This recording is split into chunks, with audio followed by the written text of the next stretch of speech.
جدا جدا. احنا النهارده مسافرين رايحين السويس مع بتاع عمي وهنركب معاها وانا فرحانه ان انا بركب. السلام عليكم ورحمة الله وبركاته. ازيكم يا حبايبي؟ عاملين ايه؟ الفيديو ده كان المفروض ينزل لكم يوم السبت، بس للأسف انا كنت عند ماما والنت عندها فاصل، فاحنا كده يوم الخميس قلنا لما نروح، بما ان هو اجازة، نروح نقضي خميس وجمعة وسبت عند ماما هناك في السويس. فقفلت شقتي كويس زي ما انتم شايفين، جوزي كان بيقفل الشبابيك وانا قفلت البيبان ونزلنا وتوكلنا على الله. والنهارده الفيديو هيبقى فيه الخميس والجمعة. النهارده كده يوم الجمعة، صحينا الصبح، فطرنا، ولازم لما نكون هناك لازم نعدي على الرود ونقرا الفاتحة لأمواتنا وأموات المسلمين، ونقرا الفاتحة لجدي ولستي والخالي، ربنا يرحمهم ويغفر لهم يا رب، ونسألكم الدعاء لهم والفاتحة. بعد كده رجعنا، كان وقت صلاة الجمعة. طبعا السويس هناك ممنوع أي حد يصلي في أي زاوية أو في أي مكان غير الجوامع الكبيرة علشان الحظر، وكانت الشرطة بتلف في كل مكان.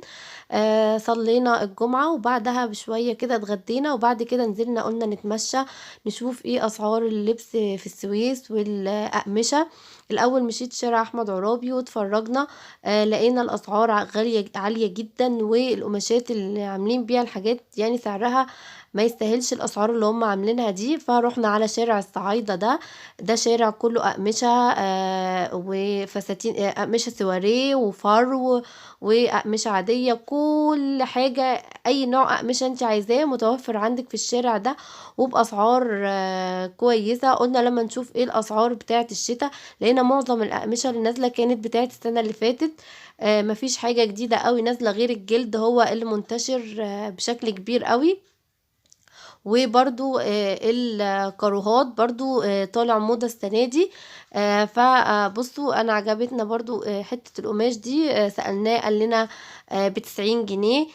طبعا ملكوش دعوة بالاسعار اللي هم بيقولوها خالص، انت تقولي، هو يقول سعر وانت تقولي غيره خالص، تشوفي انت عايزاها بكام يعني تنزلي معاه. هما بيفاصلوا طبعا وعارفين ان الناس بتفاصل فبيطلعوا في الاسعار.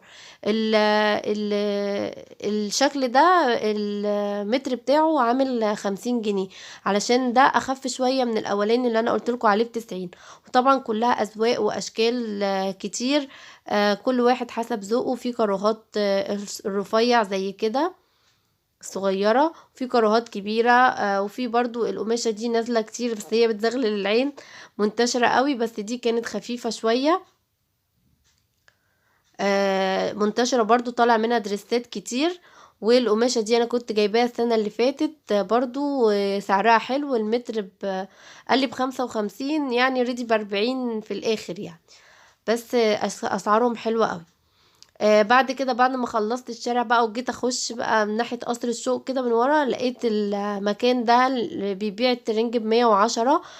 ترنجات قطيفة، وعنده الجلاليب ب90 جنيه قطيفة برضو، وعنده كل الترنجات جميع الاشكال والمقاسات. وعنده دفايات، وعنده حاجات كتير قوي اسعارها حلوة، ب110 وب120. اشكال كتير، لان دلوقتي طبعا ما فيش الاسعار دي. بصوا الشكل ده حلو قوي، قال لي ب110. طبعا عنده المقاسات كلها. وانت لو رحت اشتريتي بره اي ترنج مش هيعدي، يعني هيبقى ب200 جنيه، ب250، لان الشتاء اسعاره غير الصيف. بعد كده رجعنا بقى البيت، لان اليوم ده الجمعة كان الماتش بتاع الاهلي والزمالك. وطبعا السويس عاملين فيها منعين القهاوي والكافيهات علشان الماتش وما يحصلش اي مشاكل. والشرطة كانت بتعدي علشان تخلي اي كافيه او اي قهوة مشغلة الماتش تقفل. وانا دلوقتي راجعة، ده شارع عندنا كده، معظم المحلات كانت طبعا قافلة عشان الماتش. ده شارع عندنا هناك في حي الكويت مليان موبيليا، عامل زي المناصرة كده هنا في مصر. عنده جميع الاشكال وجميع الاذواق اللي انت عايزاها. ولو حابة ان انت تعملي حاجة عندك شكل معين يفصلوها لك، يعملوها لك مخصوص يعني، وبيبقى الفينش بتاعها حلو قوي. وعندهم اشكال جميلة جدا، انتريهات، كله انتريهات واوض نوم واوض اطفال. وفي محلات بتبيع مطابخ، يعني كل حاجة. والناحية التانية برضو نفس الحكاية، وفي بتاع سجاجيد يعني شامل تجيبي منه كل حاجة مرة واحدة وانتي ايه مرتاحة. كل الحاجات جنب بعض زي ما انتي شايفة كده، وكل واحد وايه واذواقه، اللي عنده كلاسيك واللي عنده مودرن، اشكال كتير وحاجات كتير جميلة. بصوا بقى وانا راجعة كان في صوت السرينة. بصوا وانا راكبة الميكروباص اهو عربية الشرطة كانت معدية، بس طبعا الصوت انا مخبية الموبايل علشان هما مانعين اي حد يصور. بصوا لان كان في قهوة هنا اهو، بس هما لقوا انها ما فيهاش تلفزيون ولا اي حاجة، بس برضو قالوا للناس اللي موجودين فيها يمشوا يعني علشان ما يحصلش اي مشكلة. بعد كده ايه روحنا البيت ورحنا عند عمة الأولاد، كان عيد ميلادها، فقالت تعالوا بقى اتفرجوا عندنا على الماتش واعمل تورتايه حلوه كده، الاولاد يفرحوا واحنا نفرح مع بعض ويبقى لمه حلوه يعني، واحنا قاعدين مع بعض كده بنتفرج على الماتش والعيال يفرحوا مع بعض. عملت هي التورتايه اهي، شكلها جميل قوي، كانت جميله قوي، طعمها جميل، تسلم ايديها. ودلوقتي اهو ابتدوا يولعوا الشمع بقى، عايزين يخلصوا بسرعة، الماتش قرب فعايزين يخلصوا بسرعة. اهو هنولع الشمع وهنسمع بقى الولاد وهم فرحانين وبيقولوا ايه هابي بيرثداي تو يو، كل سنة وانتم